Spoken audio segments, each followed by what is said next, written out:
want to thank you very much, Ben.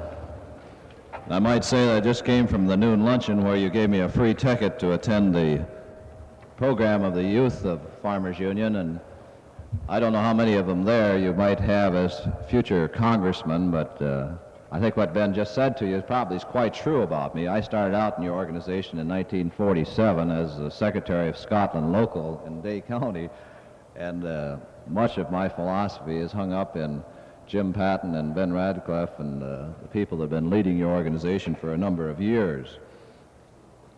There are many things that I could talk to you about today, and I want to keep this as brief as I can, although I have had a very generous offer from one of your most gracious friends. Mr. Jim Growell, the general manager of Basin Electric, is in attendance today, and he has a private plane here which is going to get me over to Watertown to pick up an airplane back to Washington.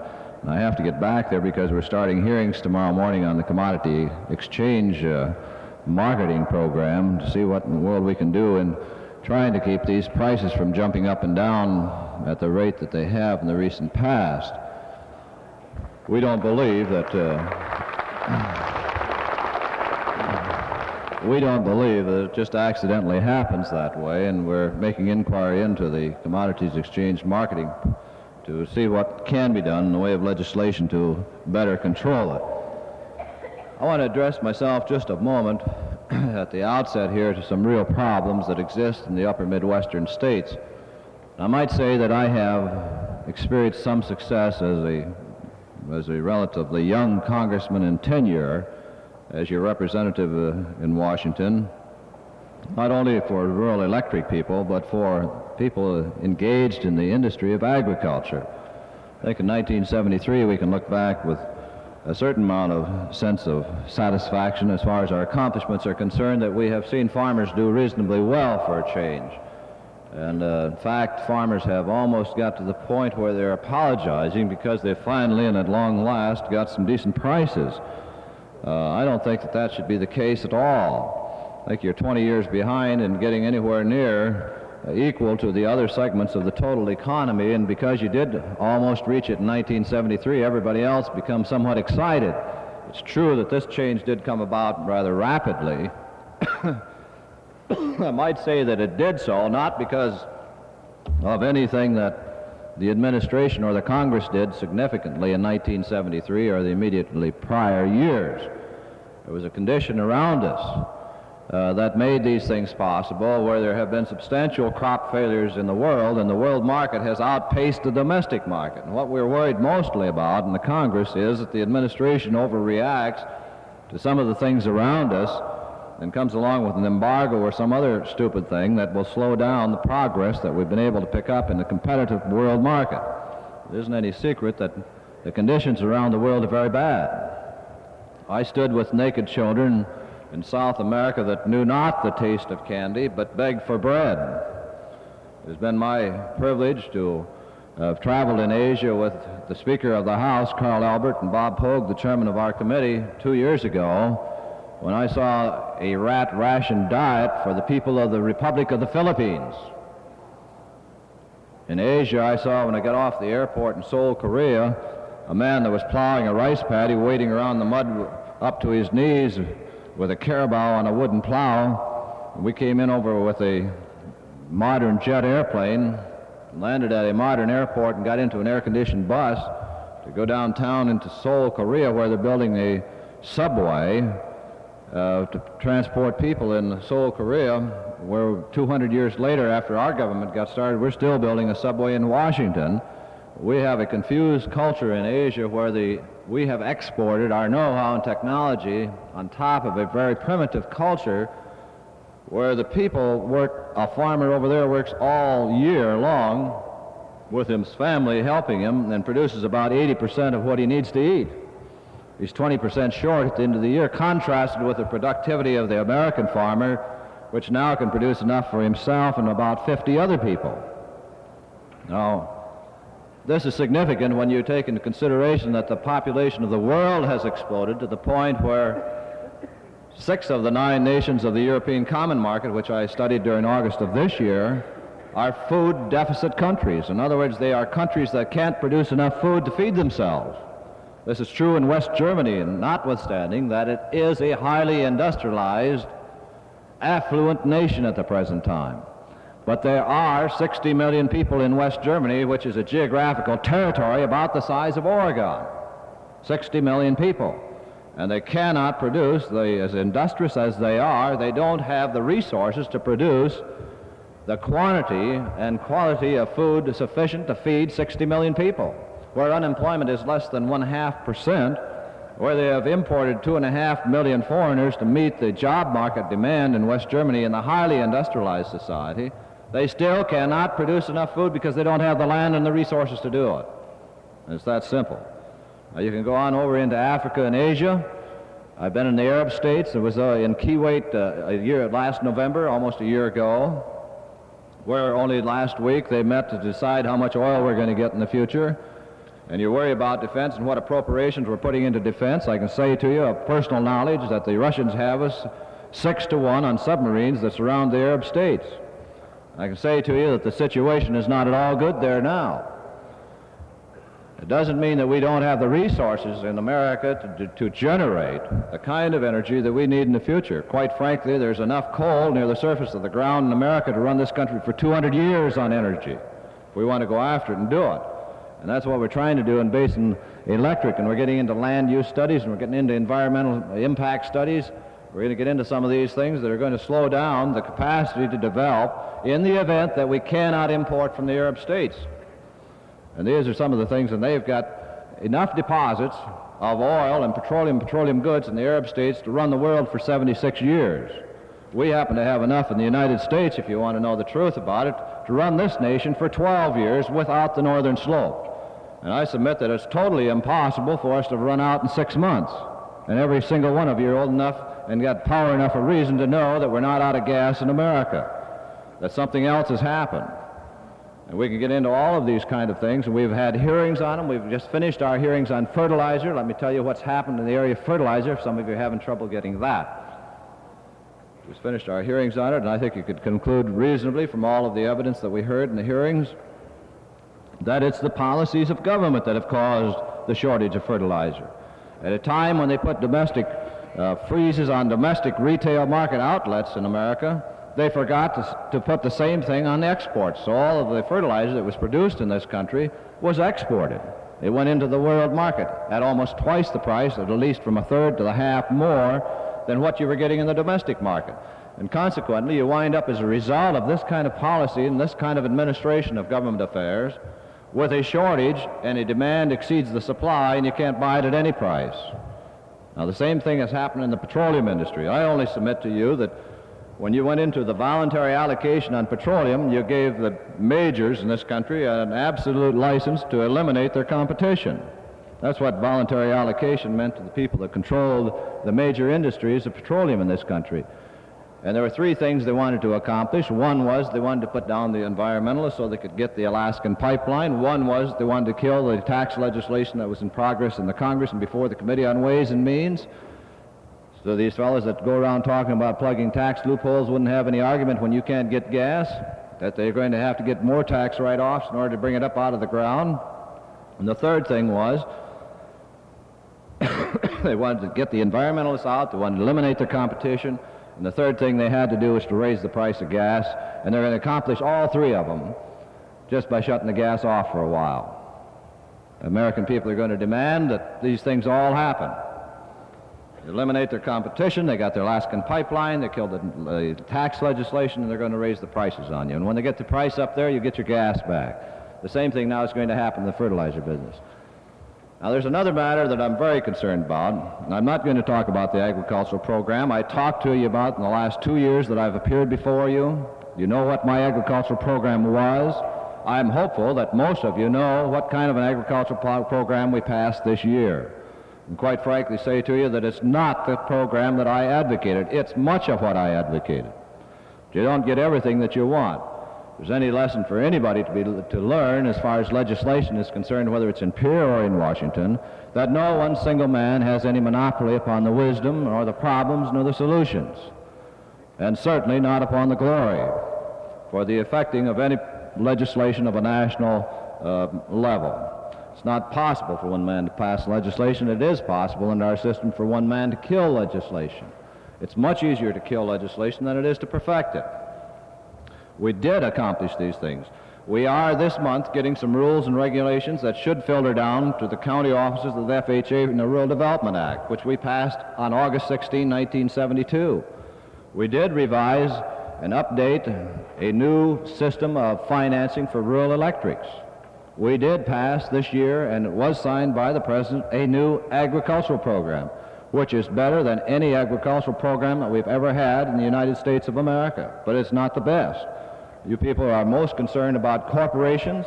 Let me say to you what's in that agricultural program. As far as I'm concerned, it's an open-ended program, and it's an invitation for corporations to invade your industry. And I argued against it. I offered an amendment in a committee. It got absolutely nowhere. I offered it again on the floor, and I didn't have strength enough to even call for a recorded vote on it. And I'm satisfied that in spite of the lip service that's given to the anti-farm corporation bills, in spite of all the great political speeches that are made about it and all the standing ovations you want to give them, until some of these people believe what they say and do what they say they believe, we're not going to get corporations out of the agricultural industry. We have simply given them an invitation under the agricultural amendments of 1973 to come on in. It's open-ended, and if you don't understand it, then ask me some questions on it. I want to finish here early enough for you this afternoon so you can ask questions of me and straighten me out. Give me an opportunity to hear from you instead of you always to hear from me. The biggest crisis that confronts this country today, one of the major crises before this country today, is a crisis that cannot be fixed in a short time. It is the crisis of transportation. The national marketing and transportation systems in this country. And if we do not address ourselves to that, and if we do not seriously seek some solutions to those problems, market quotations at any price, $10 a bushel or $5 for wheat or $10 for flax or whatever it is, isn't going to help a single producer if he can't sell one bushel of it. And some of you have experienced that this year. We have built a marketing structure in this country that's supposed to be free and competitive. The administration now tells you we're going into total production to reduce your prices so that consumers can live cheaper. And this is their answer to the people that work for a living and live off of W-2s, and most of you may not know what a W-2 is since farmers are not totally familiar with W-2s, but that's what salaried income people have to live off of. They are the people that are in the biggest trouble in this country today, and particularly in the upper Midwestern states. And I'll tell you why. It's because they don't have collective bargaining units and contracts with escalator clause to keep up with the cost of living. And your sons and daughters don't stay out here and don't get jobs here because they haven't got equity in the job market. Not only do they not have the jobs, but the jobs they got don't pay them fair wages with a continual escalating cost of living that they need in order to keep up with this thing. Now, farmers have had a fairly good year because you got only what everybody else shared for the past 20 years, and that is the inflationary impact invaded the segment of agriculture in our economy this year. Come in there. Why did it come in there? I said because of the world conditions around us. And I only recite the fact that I have been around the world and looked at some of these conditions and spent my time studying them. I went to Venezuela as a guest of the Venezuelan government. Bob Pogue and some other members of the House Committee on Agriculture and I went down there because they were asking for 200 million metric tons of wheat from the United States. And we can't deliver it to them. You know why we can't deliver it to them? Because our marketing and transportation system hasn't delivered the 400 million metric tons that we promised to the communists last year. We've bugged up the whole system and almost totally collapsed it. And if it was not for the late President Eisenhower, who had the foresight to build in this country an interstate highway system, second to none in all the nations of the whole world, and he did it for defense purposes, but we've been able to use it for trains of trucks that move through this country every hour of every night and every day, that have been able to bring food to the tables of the people that live in the industrialized urban centers of our country today, or they wouldn't have any milk, they wouldn't have any cornflakes, nor eggs, nor bacon, or anything on their table tomorrow morning for breakfast. It's these trains of trucks that are moving through this country that have been able to keep our routes of transportation open and deliver your goods to the people that need it. Now, what happened? In the beginning, Let's go back to when all the people lived on the land. When my father came here to America, to South Dakota in 1881 from Illinois, as a boy 4 years old, and helped his dad take a walking plow and break the sods in western Day County, 10 acres a year. They ground their own wheat, made their own flour, and baked their own bread. The American consumer was close to the source of production. By the turn of the century, half of the people were moving in the Industrial Revolution in America, and the other half were on the farm, and we still were not in trouble. Today, we stand with less than 5% of our total population of more than 210 million people at the source of production. And that means that more than 96% of the 210 million people have to have the food delivered to them before they can take it off from the shelves and home to their tables. And it caught up with us with nobody watching and nobody looking, and we have had no imagination in the transportation systems in this country. Sure, it's always popular to campaign against the railroads. They have been a total failure as far as I'm concerned. I was in the trucking business for 10 years after World War II, and they've always been my enemy. Even before that, I hauled bundles, and we thrashed with the guys along the railroad tracks, and I always took their snow fences to fix my hay rack, my bundle rack. I've never liked the railroads. I can say to you this year that as far as I'm concerned, the railroads have moved more ton-mile freight than they ever have in the history of America. The first case in the ICC records is 1-1887. Began out here in the Dakota Territory because a bunch of farmers couldn't get transportation for their commodities to the market. It's the first case on record with the Interstate Commerce Commission in Washington. Why are these problems significant? They're significant then if I can show you in word pictures what the problem is. The problem is that the people isn't here, your market is not here. The market is in small places in great demand, and we need a national transportation system that can deliver this to them.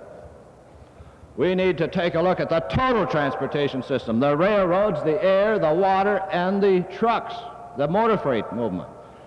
And so we come along with 3 bills down in the Senate. They're all passed, and we're going to fix the problem, and it's popular to come here and say you need more boxcars. I could say to you, as a result of the hearings that we had in Aberdeen alone, if I hadn't had been to any other hearing, when your president came there and testified for you, and other people came in and testified and said we need more boxcars in South Dakota and the upper Midwestern states to move this into the market. Let me say to you that if you could have gotten all the boxcars that you wanted, when you wanted them, you would have been the victims of the most massive public policy that was intended to destroy you that you ever could imagine. And that was, you weren't supposed to have any grain when the prices went up.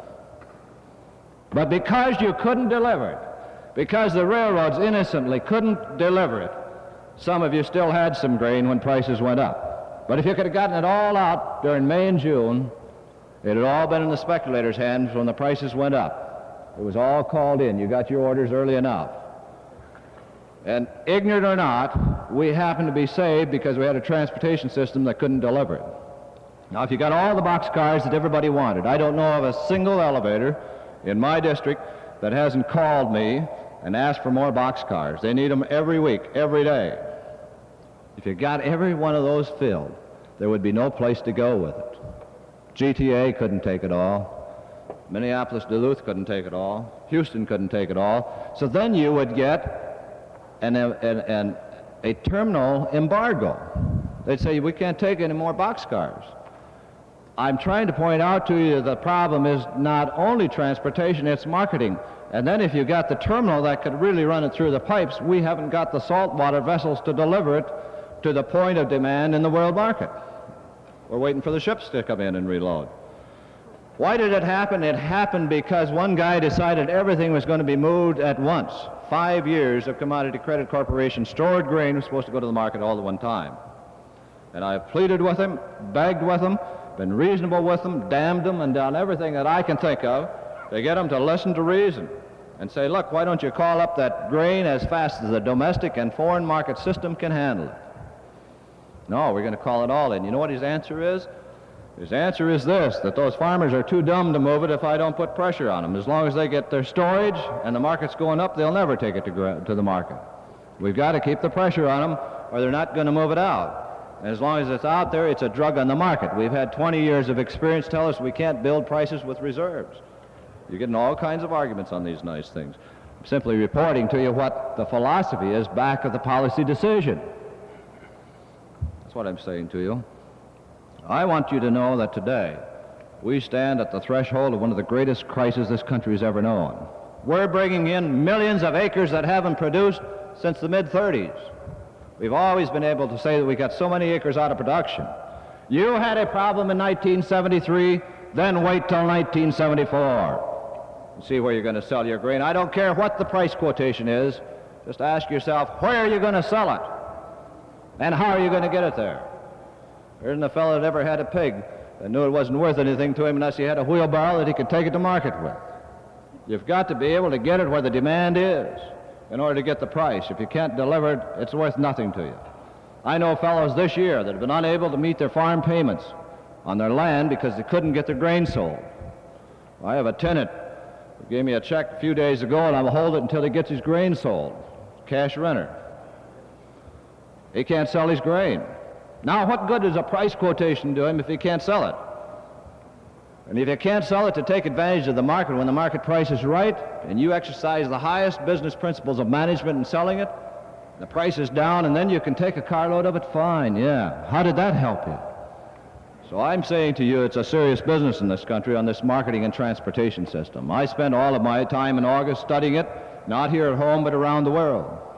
I was in South America, where these kids are standing naked and begging for bread. Don't know what candy is. I had a picture taken with them and offered them candy, and they didn't know what to do with it. They asked for bread. They want our wheat. They got a famine in India. They got a disaster in Bangladesh. They got a famine in Africa.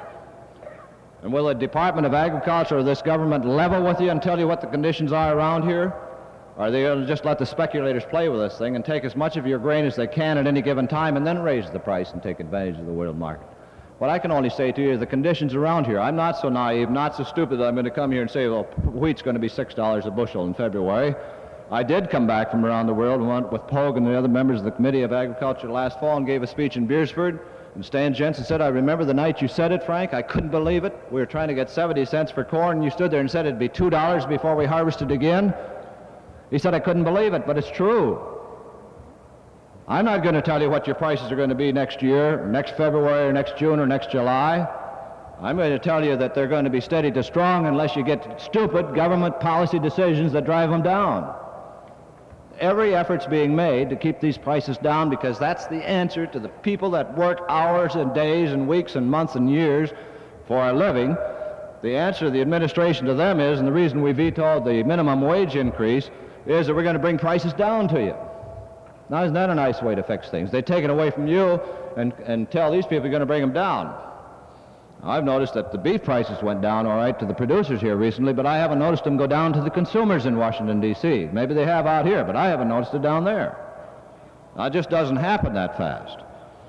And this kind of deceit, this kind of a false approach to realistic problems is wrong in my judgment.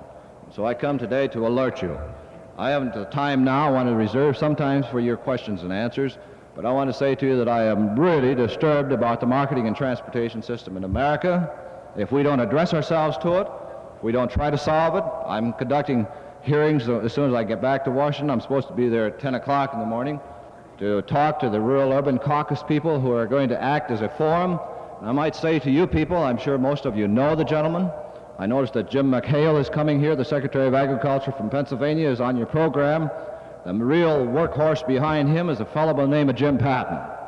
And Jim Patton's got more sense and more savvy about some of these very realistic problems, and he'll be meeting with me and counseling with me on many of the issues that I'm trying to work out for you. I want to say thanks to Reuben Johnson, your legislative assistant, who worked with us on the agricultural program. We got as much of it as we could for you this year. I'm satisfied that if we don't perfect it in the future, and in less than 2 years, you're going to be bombarded with an invasion of corporate interest and non-farm interest that's going to kill not the family farmer as I don't know him, but the farm family as I've always known him.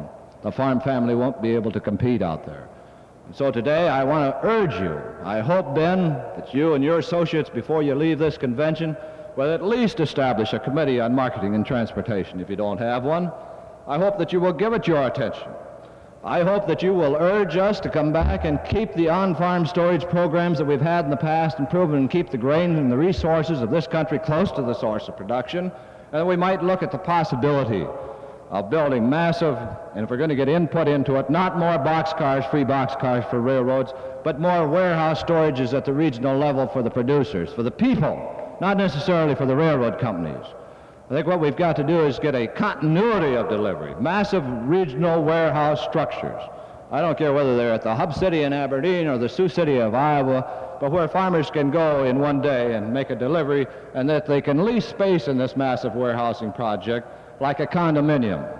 That if a farmer's elevator company or the GTA elevator company has got to have some space, that they can take 100,000 bushel space in advance and lease it like a condominium out of a massive regional warehouse, and then the railroads and the trucks and the transportation system can move it out steadily. Because the reason for this kind of thinking is this. Let me give you an example. I used to harvest corn 60 days in the fall, start picking in October until the snow flew.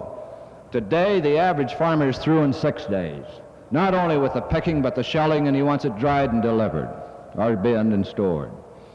Now, that's something that's happening in our technical revolution in agriculture. Harvest comes and goes, and it's hit in a few days, and it's impossible for a marketing and transportation system to absorb that in that short a time.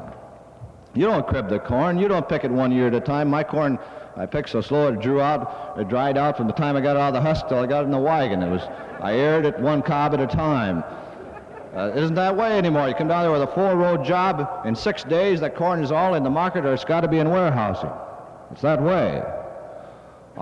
There's a revolution going on. There's a revolution in transportation that must go on. And absent of that, our marketing system will collapse in this country, because a marketing system cannot be any better than the system of transportation that puts wheels under that marketing structure. If we don't have the transportation, we can't possibly look to the future to solve our problems. So I think it should start with farm organizations. I think if your committee would study some possibilities, I've just given you a few of the ideas that I have that I'm trying to discuss with interested people, both in rural and urban areas. This is just as important to the urban people. It's just as important to the working people as it is to the farmers and the producers out here, because they need the food that your farms produce. We must recognize the change that has taken place in America, the changes that are taking place around the world. And if we fail to do that, and we say we're going to hang on to the same old clunk, clunk, clunk systems that we've had, we're not going to look to tubing and packaging and the various means of transportation that are available to us. We're hauling milk on wheels from Duluth to Austin, Texas. Now, there's no reason why milk wouldn't flow in a tube. I'm not opposed to it if you can do it economically and efficiently. We've got the greatest productivity on food and fiber of any people in the world. We do not have the highest efficiency, believe me. West Germany farmer could beat you fellows all to pieces as far as efficiency is concerned, and there is a difference between efficiency and productivity. Ah, you bet. We waste more stuff over here than the average farmer in West Germany can raise in a year, just by accident. We didn't mow the roadsides. We didn't mow around the fields. We used to do these things. We've lost our talents for efficiency in this country because we've been carried away with productivity. But if we can get the prices up there long enough for you to give some time to management, some management principles, some sense of efficiency in your management procedure, you've spent all of your time with low prices just trying to get your productivity up to where you can stay in business. Now we're trying to look at this thing in an academic, you can say academic if you will, but very realistic way. And that is, for heaven's sakes, don't work day and night just trying to produce it and then take what you can get, but take time to do some managing. Take time to build principles of efficiency into your whole system. That's what the Denholm Farm Program was designed to do, and we didn't get it all. We got a lot of it. I'm very grateful for it. I think that we can go forward and perfect it.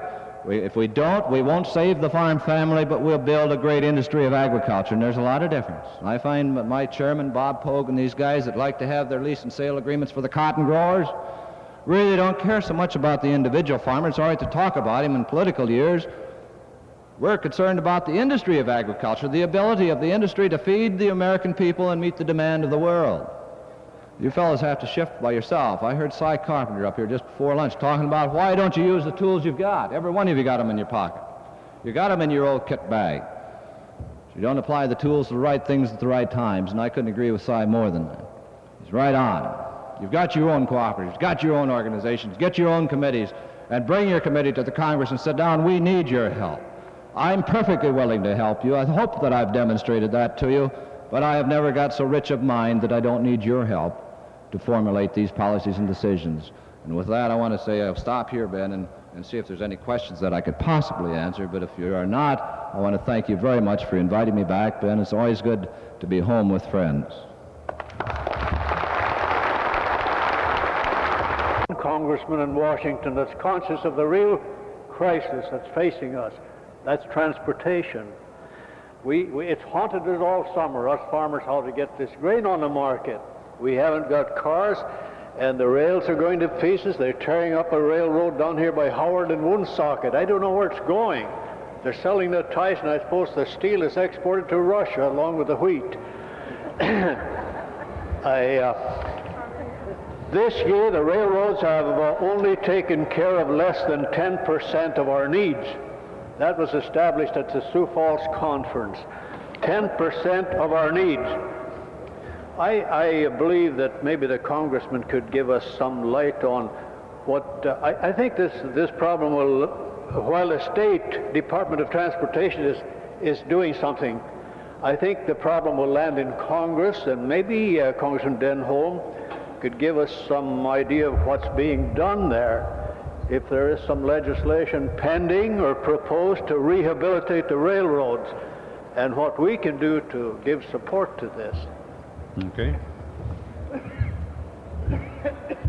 Yes, there are 3 bills before the Congress. The Senate has acted on all of them. All of them have been referred to the House on the Committee of Commerce, Interstate Commerce and Foreign Affairs.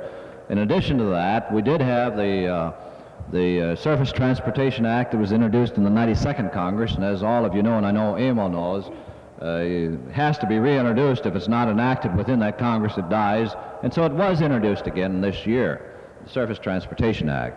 Now, in the Surface Transportation Act, there are many benefits for a great many of the transportation units in America. There is very little in there for the upper Midwestern states. In fact, South Dakota was one of the states that was left out of the Amtrak study entirely. South Dakota was left out of it. I found it difficult to support the Surface Transportation Act because it didn't take into consideration that it must serve this area. And let me tell you why it must serve this area. 11 of the Midwestern states produce 55% of the total food and fiber of this nation. And can you believe anybody would propose legislation and come out with an Amtrak that forgot to go to the source of production for food and fiber? There is scarcely nothing that the American people need more than food and fiber. And yet they're going to fix the railroads in the East Coast and the West Coast and run them up and down, and true, they need them. I'm not opposed to that. All I say is I want it to cover and encompass the total spectrum of the problem if you're going to find a solution. Now, the 3 bills that the Senate did pass, one of those that I alluded to in my remark, $210 million for boxcars and rolling stock. And it's popular as hell, believe me, to stand up here and say I'm for more boxcars. But until we get a marketing and transportation system that will give these boxcars a destination that can deliver it and bring price back to you, we haven't accomplished the goal. Now, we know that, and Ben knows it. He was at the hearings in Aberdeen. I'm not opposed to having more boxcars, but I'm going to ask any one of you out here to tell me how a bigger boxcar, twice the size you already got, is going to be run over these tracks that the companies, I say, quote, intentionally, end quote, let deteriorate. They won't carry an 80-cap car today. It's impossible to bring those cars to you. So something else has got to be done. I say let's get back. One thing, Emil, I want to do is try to save the on-farm storage program. That's number 1. Number 2, let's look at regional warehouse storaging, a condominium practice where the farmer's elevator can move it to a regional area and you can take all winter to move it to GTA and through their facilities in St. Paul and Duluth. We've got to be able to spread this harvest out over a longer period of time. We've got to look at some of these things with a very practical and realistic approach instead of simply coming out and giving political speeches and saying, well, I'm going to be for more boxcars this week and next week and run against the railroads all the time. There was some state legislature from west of the river that got elected to the state legislature for 27 years in a row, and he only campaigned against the railroad that bisected his county. It was the most popular thing he could do, is campaign always against the railroad. There was nobody in the railroad that was going to vote for him. Anyway, they didn't live here, and it was always popular for him to run against the railroad. I told you at the outset, I'm opposed to railroads. They're no friends of mine, but I also recognize the practical problems. So I say that the 3 bills we've got are no solution. They're only a shot in the arm. I'm going to vote for them.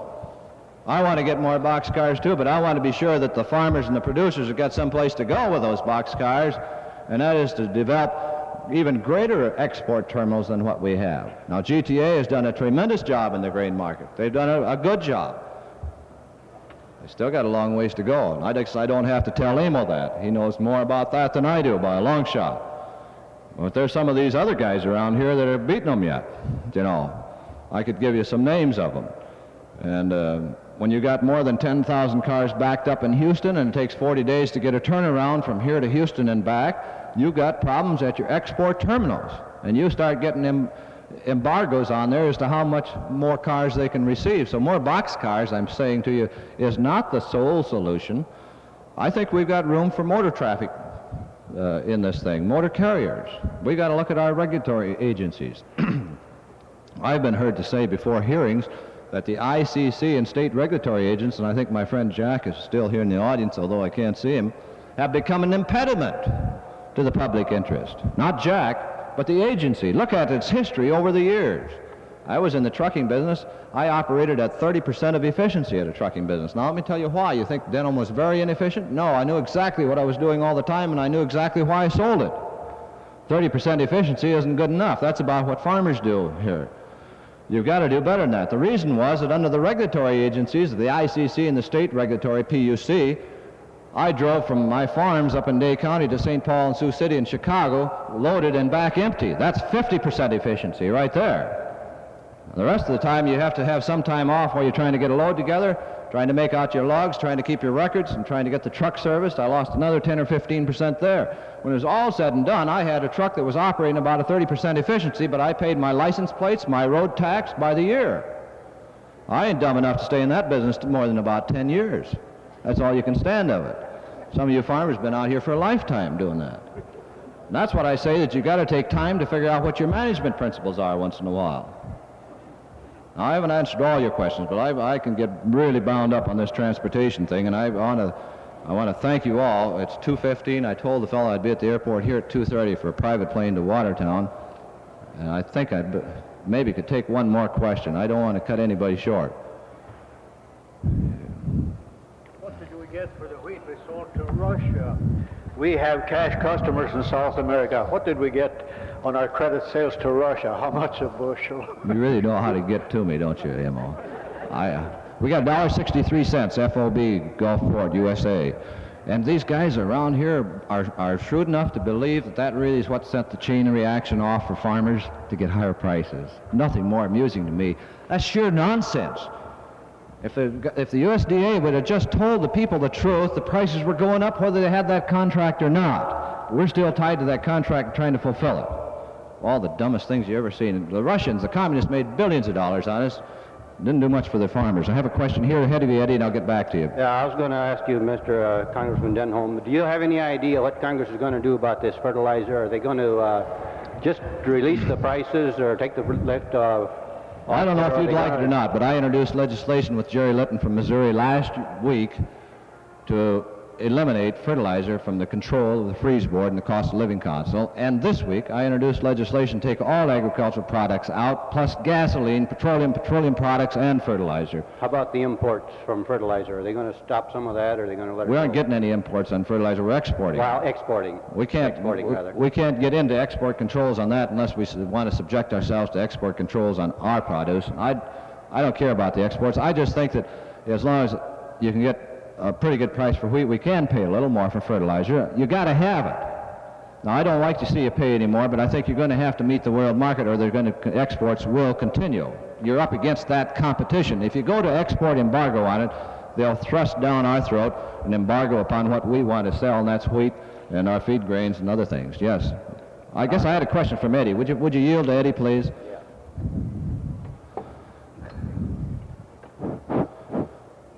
I have a report here I'd like to give you, Frank, and it scares me. I'm out of the dairy business, but my sons are not. Now, dairy prices have gone up from $5 to $7 on milk, while the price we pay for concentrate has gone from $90 to $209. So you see the squeeze we're in. Right. And in this release right here, 265 million pounds of milk are coming, dried milk are coming in on the import quota. Now, where does our Department of Agriculture stand on, are they trying to force our price down?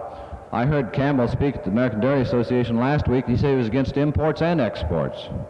Well, we're not exporting any because I hear a rumor that there's going to be rationing of milk in southern I'm not states. opposed to exporting milk products if we can, but I don't think that we can unless we get enough to meet the domestic demand. Right. We don't have enough to meet domestic demand right now. I could say to you, Eddie, that because of this increase, and you touch on a problem that really bugs me about the new ag bill that we passed, and that is we created some inequities among the people within the industry of agriculture, and dairy producers are one of them.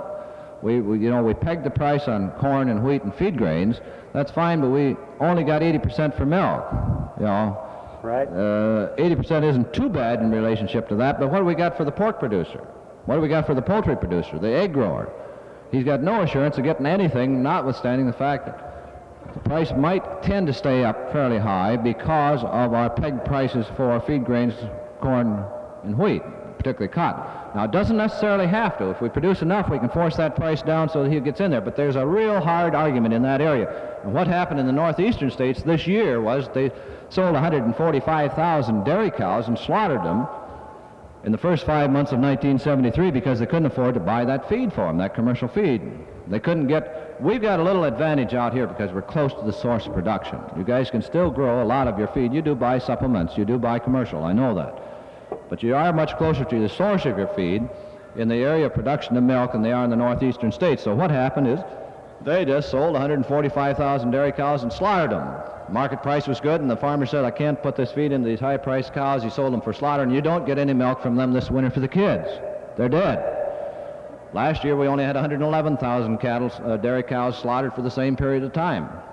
It's unbelievable what's happening. So you're raising a very real problem. I'm well aware of it. We fought for 85% of parity for the dairy farmers. I thought that would be a minimum. We had to settle for 80. If they want to force us into a shortage of milk, they're sure going about it in the right way. They have been able to do that on everything that they've tried to fix so far. Fertilizer was the last thing. They did it on gas. I said that when I talked to the petroleum retailers in Washington, D.C. on the front steps, and a year ago, Agnew was out cussing the kids because they protested the policies of government. Today, we have the businessmen protesting it. I don't know where Mr. Agnew is right now, but he's not out giving any speeches. Giving one tonight. Is he giving one tonight? Yeah, I don't... Well, I bet it won't be against the protesters. Thank you, Eddie. Yeah, appreciate having it.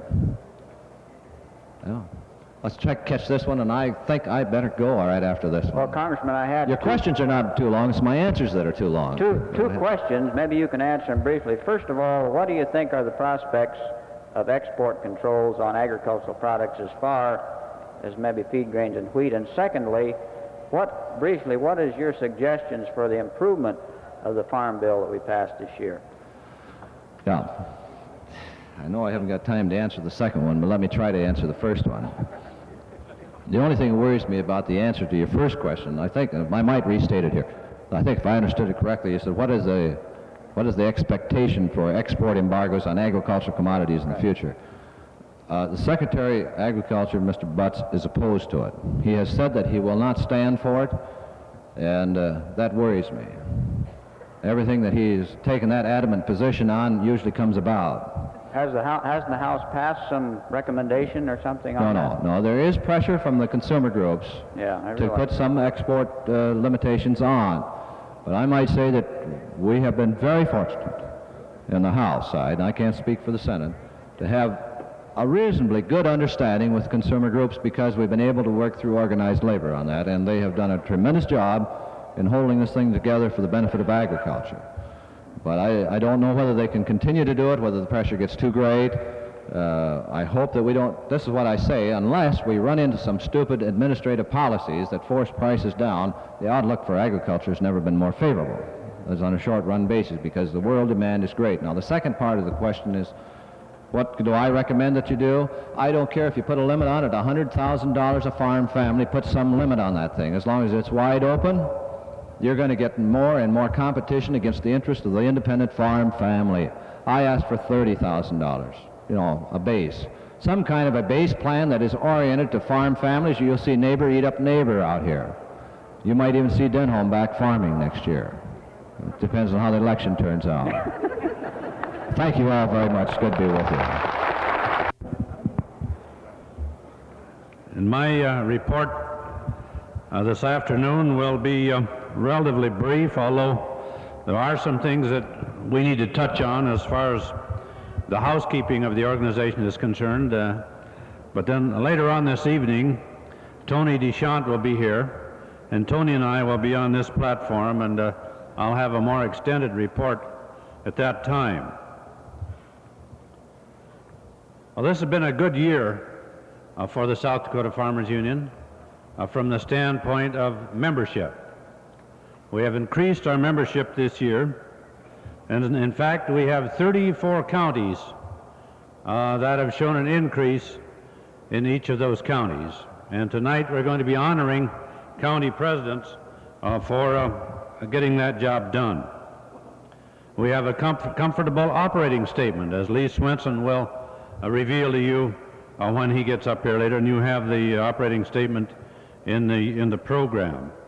I want to take this opportunity to thank the cooperatives in our state, which have made it possible to maintain a membership, because actually about half of our membership in the South Dakota Farmers Union is checked from local affiliated Farmers Union cooperatives.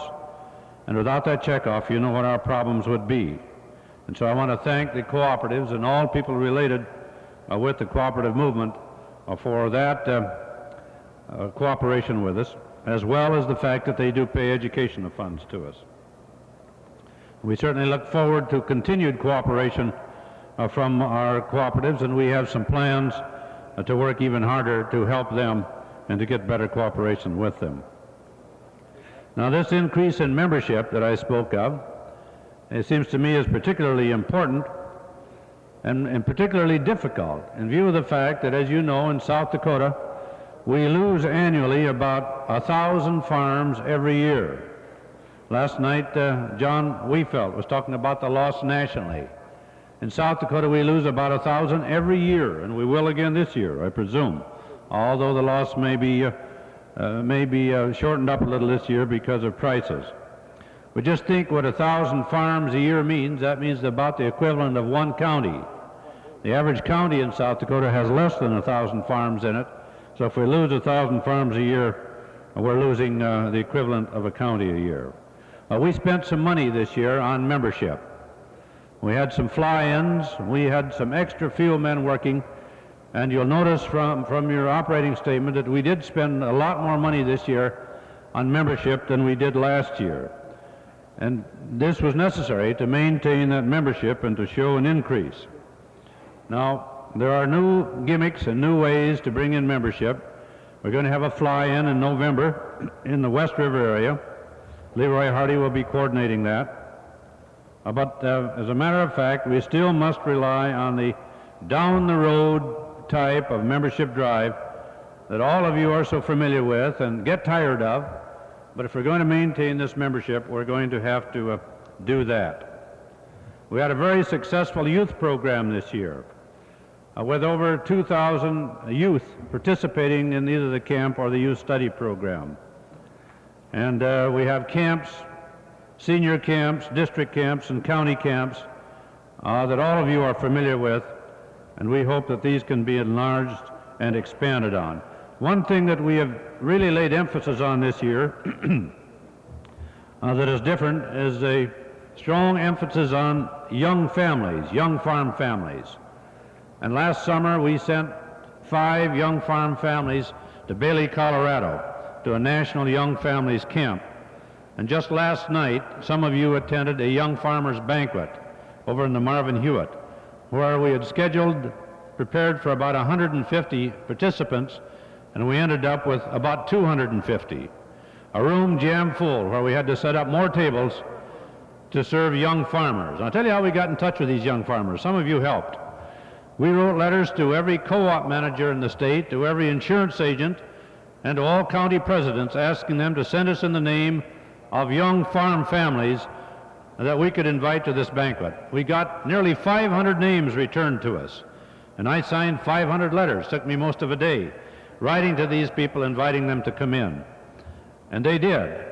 And this was a great experience to see the young farmers of our state coming to indicate an interest in doing something about building a farm program. So you can be assured we'll continue this effort to bring in the young farm families into Farmers Union.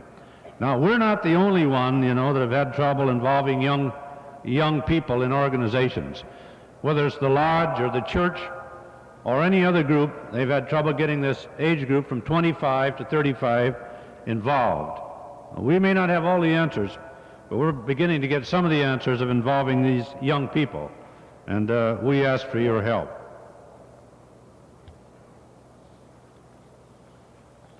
We still are carrying out a rather extensive travel program with our buses. As you know, we own 2 buses. Just about 3 or 4 weeks ago, another load of Farmers Union people came back from Alaska, where they'd spent 28 days touring Alaska for the second consecutive year. And this is a tremendous opportunity and a tremendous experience. And our travel program is a program with a purpose. We send dozens of bus loads into Minneapolis and St. Paul every year to tour the regional cooperatives and then go to a ball game or some other interesting experience. And so we have this program that we carry on. Now we'd like to have some ideas. Somewhere around here I think there's a table on our travel program. And if you have any ideas of where you'd like to go or what you think our bus could be doing to build travel with a purpose, to improve Farmers Union and the cooperative movement, write it on a piece of paper and leave it on that desk or with whoever may be attending that travel desk. Again, you will look at the program when Lee is up here and you'll see a substantial income from the bus program. It's a little bit deceiving. The 2 figures, one shows the gross income and the other shows the cost of gas and oil and tires. And what it doesn't show, of course, is the salary of the bus drivers, the depreciation, and some of the other things. But our bus program, if we run it at a break-even point, dollar-wise, it's a good program because we move a lot of people to a lot of the right places.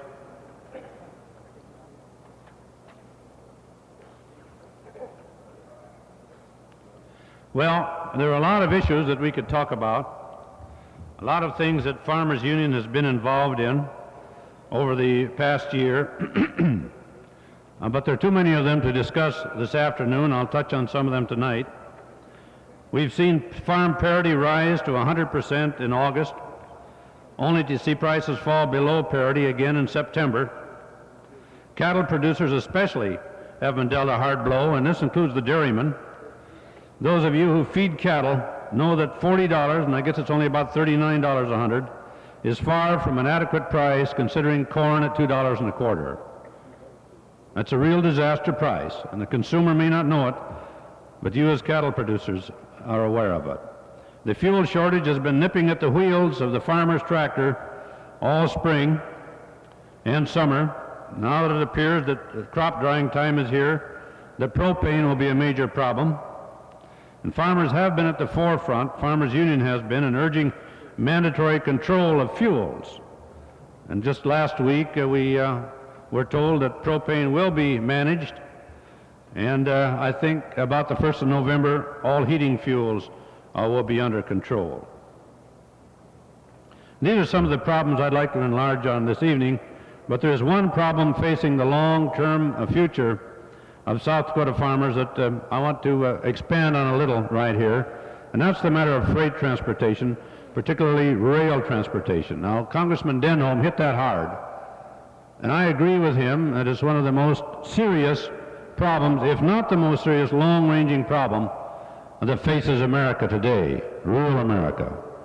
And because I put out a little news release a while ago saying some things, I want to read from that so that I'll say what I said in the news release.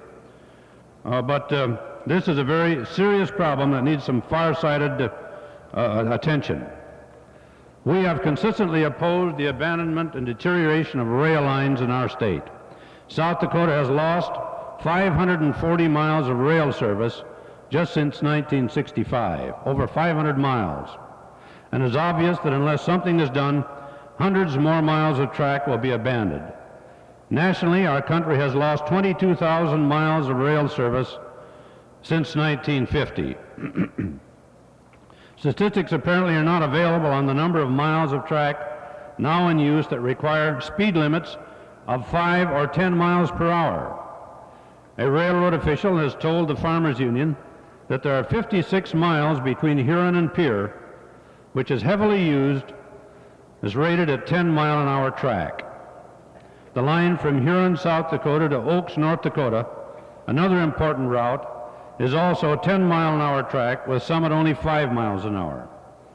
15 years ago, a train could travel from Huron to Oaks, North Dakota and back, and do it all with one crew in 14 hours. Today, that same trip takes 44 hours and 2 crews. The first crew goes to Aberdeen, another crew goes on to Oaks, North Dakota. Nearly triple the time, and obviously triple the cost, and a vast reduction in efficiency on the line. Railroad companies are deliberately and intentionally phasing out rail service in South Dakota. The facts make that obvious. At the same time, service to shippers has rapidly declined to the point now where grain cars have to be patched together to be used, and there are serious nationwide shortages of boxcars and hopper cars. Farmers and their co-op elevators are being forced to rely on trucks to haul their grain. We all know it costs from 20 to 50 cents a bushel and sometimes more to ship by truck. It takes 2.5 semi-trucks to equal a boxcar, and it takes 5 trucks to haul the grain carried by a modern grain hopper. In view of this situation, I believe the following action should be taken by our state and federal government. The state should have a transportation task force to make recommendations on what state government can do to improve the transportation system. And Governor Knipe has announced that he is setting up that kind of a task force, and someone from our organization will be on it. I think serious consideration should be given to the possibility of the state or the federal government buying the rail beds, upgrading it to modern standards, and charging the railroad companies a fee to use it. Now, Vermont has done this. In the last 9 years, they've purchased 3 spur lines, and they're not so spur either, because one of them is over 100 miles long. I think 2 of them are. And they've made this work. They haven't made money at it, but they've provided transportation. And while some people think this is socialistic, I'm not so sure that it is. We own the highway, the public owns the highway that runs beside that railroad, and when the time comes that public ownership of transportation facilities will best serve the needs of the public, then I think we ought to wipe those cloudy cobwebs out of our mind about something being socialistic and adopt a kind of a policy that will best serve the needs of the people of our country.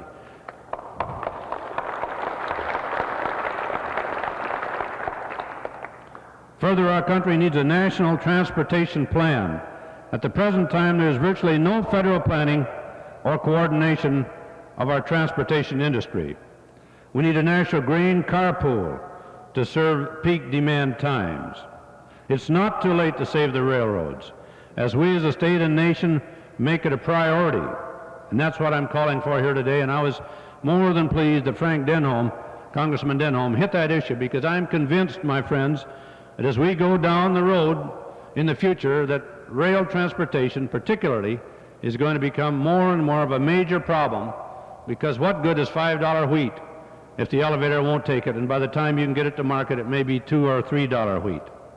And so that's what we're calling for today, is a good hard look and some hard-headed approach to a problem that's going to get worse unless we really meet it and decide we're going to do something about it. Emil, we've been talking for years. We've held seminar after seminar. I think it's time that we do something now about this problem of deteriorating rail transportation. Now, this ends my report for this afternoon.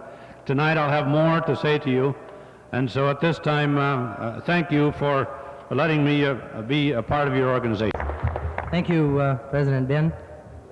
I'm a Norwegian.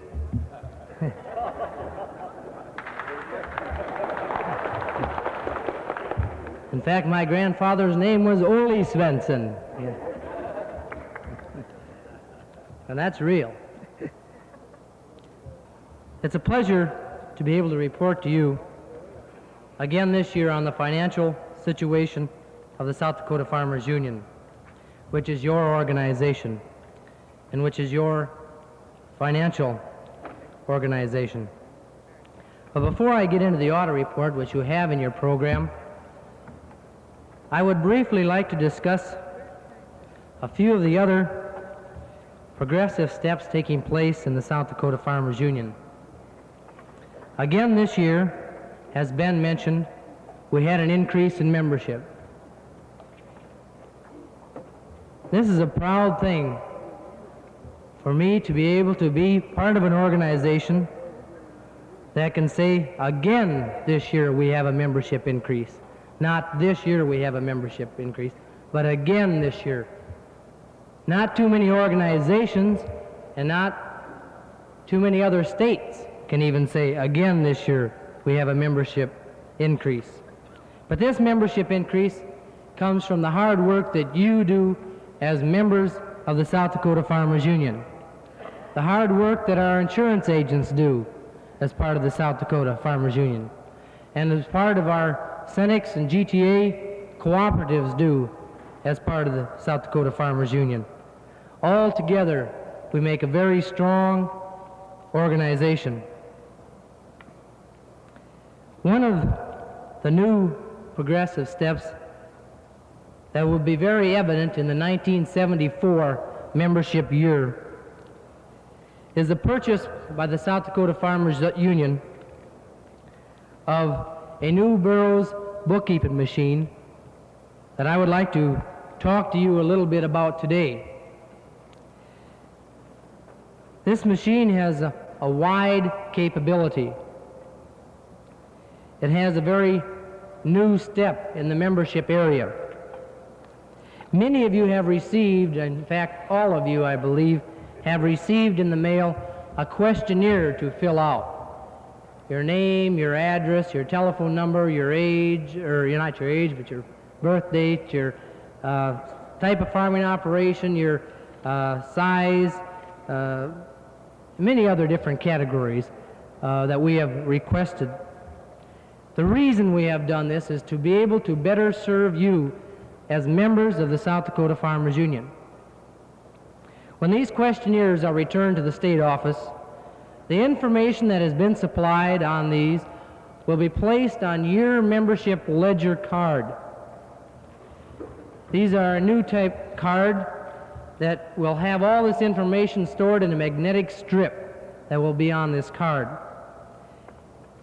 This will enable us, for an example, to send out information of concern that relates to a certain area to the certain farmers that it does concern.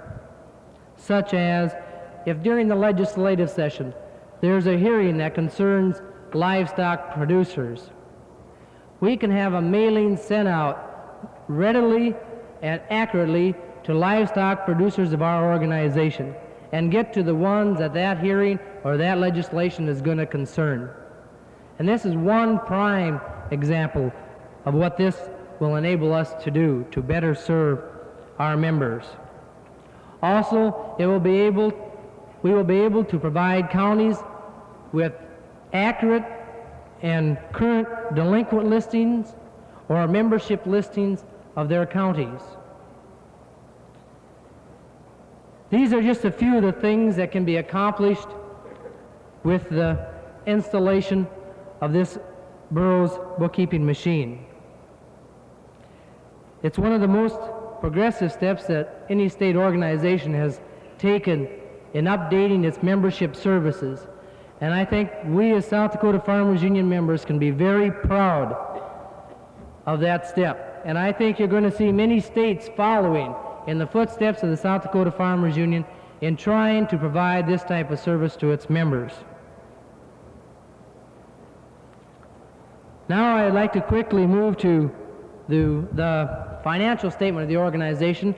I'm not going to go over it detail for detail this year like I have in the previous 2 years. It's there for your review. If you have any questions during the convention, try to trip me as I'm running around here somewhere, and I'll try to answer your question specifically. But I would like to just go over briefly some of the areas where I'm sure a doubt of concern might arise. If we could start in the receipts area, the statement of receipts. You'll notice, due to the hard work by you as members, there is an increase in dues receipts, and this is due to the dues membership increase. Educational funds, we'll show you what happened there, and the list of the educational fund contributions are on the following page. The state service fees, this increase is due to the insurance sales by the well-done job of the South Dakota Farmers Union insurance agents. And it also includes a $2,000 grant received from the Farmers Union Marketing and Processing Association to set up a study of the marketing power of livestock in South Dakota. And we are now in the process of setting up this study to do some research in this area. The state budget fund amounts are there, interest income amounts, union farmer advertising, that is advertising done by cooperatives or Farmers Union Marketing and Processing in our paper. The subscriptions are outside of memberships that are pay $1 a year to subscribe to the South Dakota Union Farmer. Our patronage refunds that we receive back from our cooperatives are listed there. There's a slight decrease. Legislative contributions by individuals, counties, locals were up this last year. Office rent, but you can see the figures there. Now, bus income I would like to explain a little bit to you. You will see a substantial amount of increase. This amount is not the total cash made on the buses as they were traveling throughout the fiscal year. The amount listed there under bus income is the amount received in cash for the long trips that we sponsored, the educational trips that our members took. It also includes state camp trips, legislative trips, where we will charge organization expense or camp expense 55 cents a mile for the cost of running that bus and credit bus income.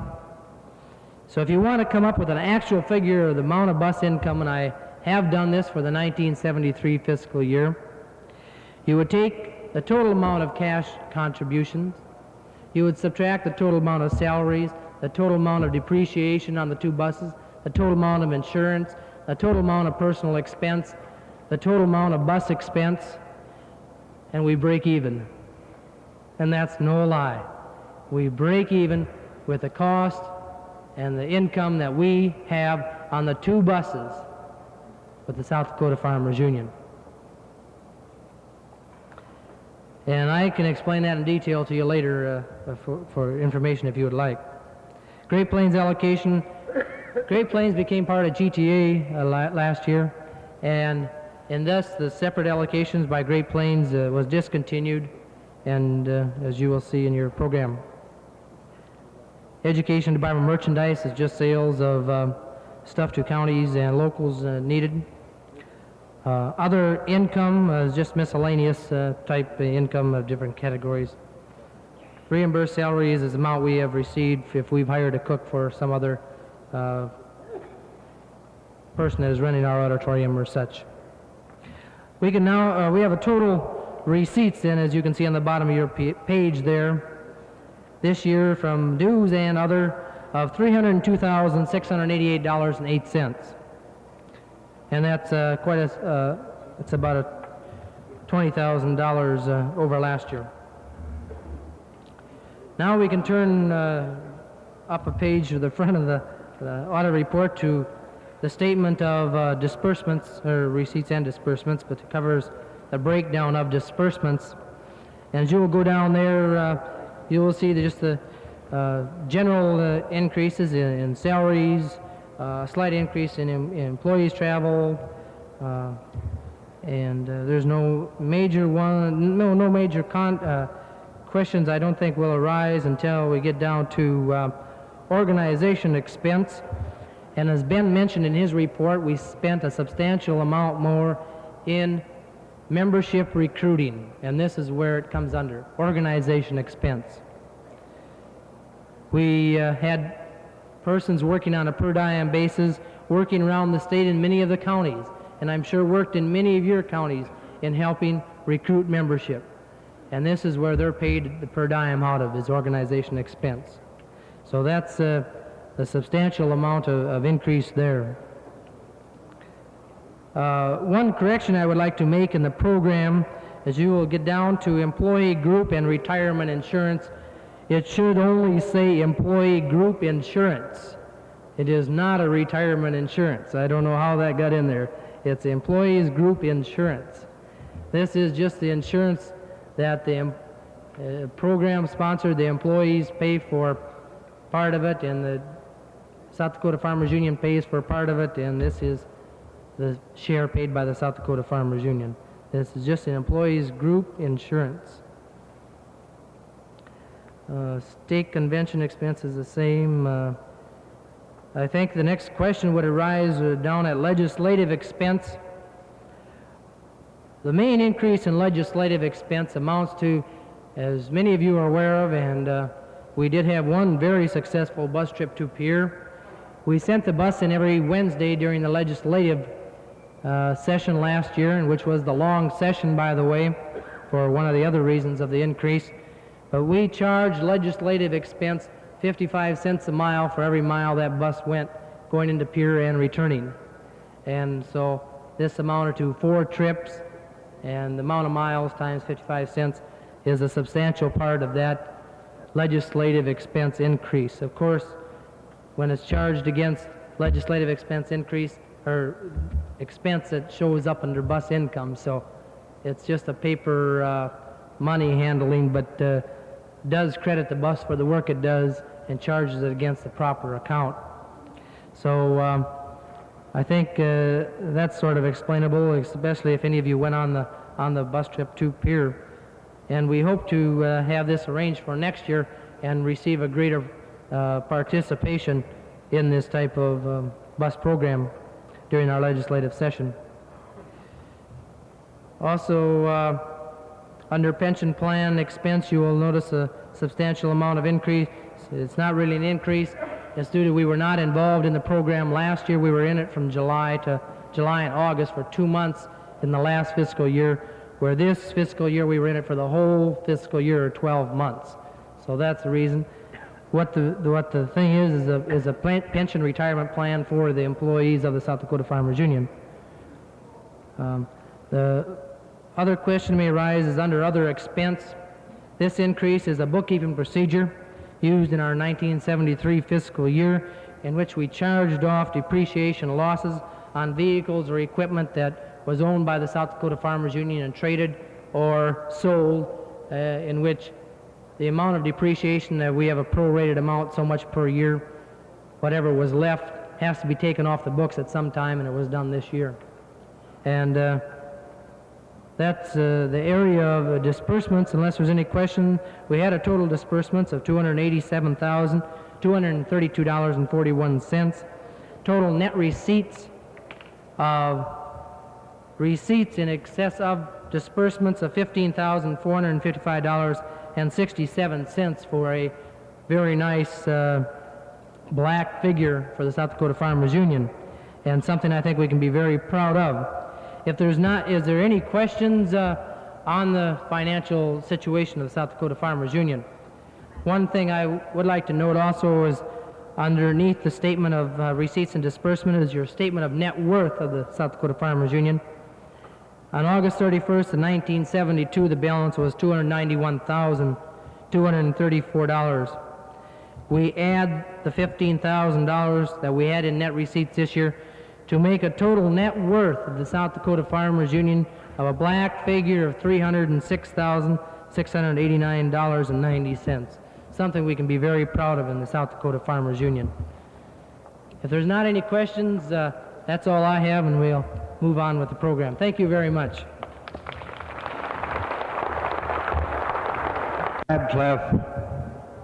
officers and members of the South Dakota Farmers Union, it is a pleasure to be here once again to say a few words at your convention. And it has occurred to me after arriving here that in the 20 years that I've had the privilege of knowing your leadership, knowing a lot of your members, working with you a lot of the time, that in several instances or respects, you really haven't changed too much. And in those respects, I refer to your leadership. You have always been fortunate in having good leadership, and you still have it. You have always been a great farmers organization, and you're still a great farmers organization. And the reason you are, I think, is because not only of your personal interest, but of your support of the good leadership that you've had. And so I'm very happy to acknowledge the fact that your organization and mine have over the years been able to support one another and to assist one another to a point where we have both made some gains that we couldn't have made by ourselves, and I certainly hope that this kind of relationship will continue into the future for many, many years. And then there's another thing that I noticed hasn't changed, fellows, and that is that your wives are still a lot better looking than you are.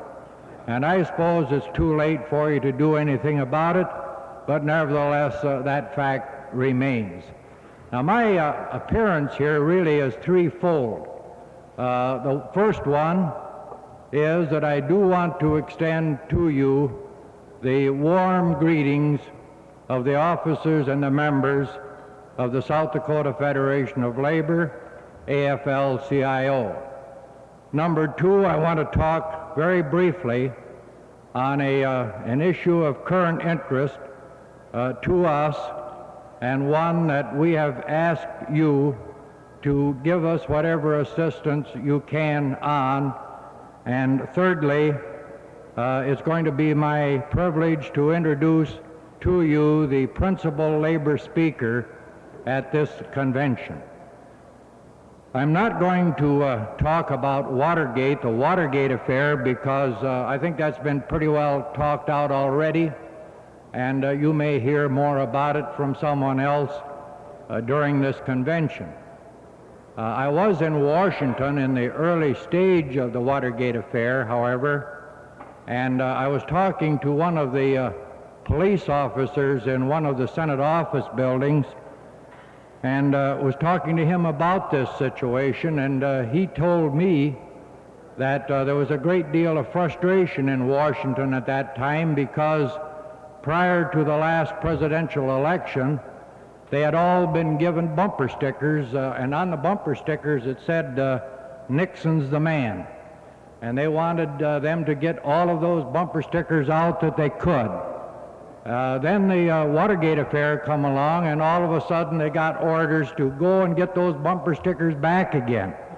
They didn't want bumper stickers out now saying that Nixon's the man. Then they had another bumper sticker that said, give Nixon 4 more years. And they said that they were substituting that one now for another bumper sticker that said, give Nixon from 5 to 10 years. Another more liberal individual came out with one of his own, and it said, give Nixon 4 more years, but 3 years off with good behavior. So we go on and on with Watergate. Well, I'm happy to say that I, for one, and I hope I'm in a majority, didn't vote for Richard Nixon. I never have liked him, and I didn't vote for him, and I so far haven't liked very much of what he's done since he's been the president of our country. And I'm sorry that I have to say that, but it's the truth, and I do feel I should say that about Mr. Nixon. So we've gone into the wage freeze, and we've gone into price freezes, and we've gone into other idiotic programs as a pretense of fighting inflation. And I'll tell you, if this program continues, and I come from the old school that remembers the early 30s, I would predict that the anti-inflation program of Mr. Nixon and his administration are going to put us into a recession at least, or probably a depression, because you can't conduct an anti-inflation program that gives all of the consideration to the greedy and ignores the needs of the needy. And of course, that's what happened in one area particularly, when he even vetoed a slight increase in the minimum wage law and said that it was inflationary. People who are in the poverty level incomes can't have an increase because it might create inflation. But here is something that he hasn't even mentioned, and no suggestion that it might be inflationary as compared to the 5.5% freeze on wages. Here's a corporation that's enjoyed a 23% increase in their profits over the same period of time. Another one, 94% increase in profits. Another one, a measly 10%, another one, 11%, and then comes along one with 105%, another one, 31%, 50%, 82%, and 110%. And there are many more of them. But these people are not causing inflation, so let's don't tell someone that they are. Neither are these exorbitant increases in interest rates and all of the other things that we hear about so often.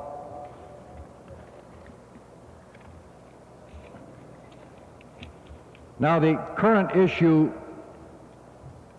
item that I wanted to talk to you about very briefly, and I know we're behind on the schedule, and I do want to contribute a little bit towards catching up. Otherwise, I could think of a few more things to say. And that is the circulation of petition campaign that we initiated several months ago and called upon the South Dakota Farmers Union and several other organizations in the state to assist us in. And mainly I want you to understand exactly what the circulation of the petitions is for, because I'm quite sure that many do not understand what the purpose of it is. Not only that, there are certain people in the state who are making it a policy to try to be sure that no one understands the real purpose for the circulation of these petitions. The circulation of petitions, admittedly, does have something to do with the so-called South Dakota right-to-work law. Rightfully, this is the South Dakota compulsory open shop law. The language of that law is in the Constitution of the state of South Dakota, and the exact language, same language, is in a statute. It's a law. Now, what the circulation of petitions is for is simply this. It's to give the voters a chance to vote on a proposal that the language of this law is not proper language for a state constitution. It's just as simple as that. Here is a regulatory law regulating negotiations between South Dakota employers and employees, picking them out from everything else, and a number of them that I could mention I won't take the time to do. And the question that we pose is simply the one that I've mentioned. Is this the kind of language that should be in a state constitution? And we say no. So when you sign the petition, all you're doing is referring it to a vote of the people in the 1974 election, at which time the voters then will decide whether or not this is proper language for a state constitution. Using Mr. Nixon's terms, this is phase one of a program that we hope will go into phase two and then eventually cause the repeal of this compulsory open shop law of South Dakota. Now let me say that it can't be disputed that the existence of this law has changed the per capita income in South Dakota to an extent over 23 years of over $500 million. $500 million less now than it was when this law was enacted. That is, it's been that costly over 23 years, not just all of a sudden in 1 year. But whatever period of time you use in a state like South Dakota or any other state, $500 million is not small change. And you can guess as well as I can out of whose pockets that $500 million was taken to satisfy a few greedy employers who want their employees to be under their thumb and work for whatever wage they think they should be able to hire them for. So I ask you very sincerely and very honestly that if you have a chance to sign this petition, we hope you'll do it. If you have a chance to circulate one and get the signatures of your families and your friends on it, we hope you'll do it. We need 40,000 signatures to put this on the ballot, and we think it's a worthy question for the voters to take a look at, and we hope we'll have your complete cooperation. Now we come to the introduction. And the man that I'm going to introduce certainly has quite a background. And I want you to know what that background is, and I know that you're going to appreciate the message that he'll have for you today. He has spent his entire adult life in the labor movement. He came from southern Illinois, where he was born on June 28, 1915. He is a charter member of Local 551, which represents workers in the Ford Assembly Plant in Chicago. He served as committeeman in the local union before becoming an international representative in 1943. And when we say union, we're talking about the United Auto Workers Union. He was then elected to the union's International Executive Board as director of Region 4, encompassing Illinois, Iowa, and Nebraska. Since January 1956, he has served as vice president of the International Union.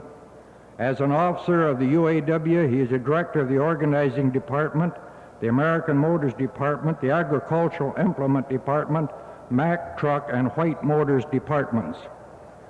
He also heads the following intra-corporation councils and as such is responsible for negotiations and grievance handling with the corporations involved: American Motors, Alice Chalmers, Caterpillar Tractor, International Harvester, John Deere, J.I. Case, Mack Truck, Massey Ferguson, TRW, and White Motor. He is also director of the union's competitive shop department, which has supervision over various wage and hour councils. The wage and hour councils which he directs are agricultural implement, bearing, copper and brass, gear, axle and transmission, plumbing ware, and truck, trailer, bus, and trackless trolley. The organizing department under his direction achieved considerable results during the last decade.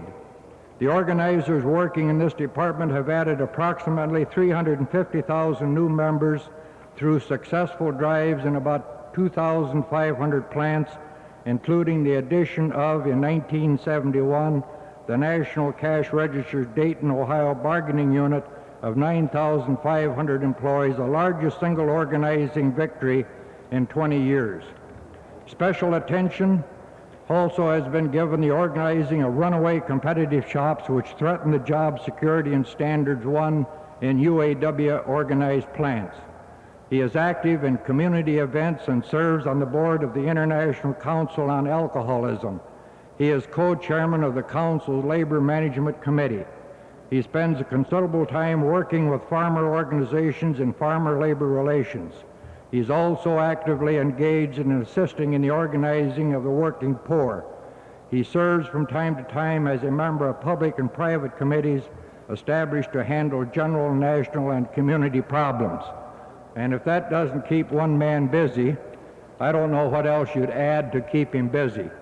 But in any event, I want to say that he's your friend and my friend. He's a great guy. He's a great credit to all of us, and particularly to the trade union movement. And I certainly hope that you'll give one of your warmest South Dakota Farmers Union welcomes again to Pat Greathouse, Vice President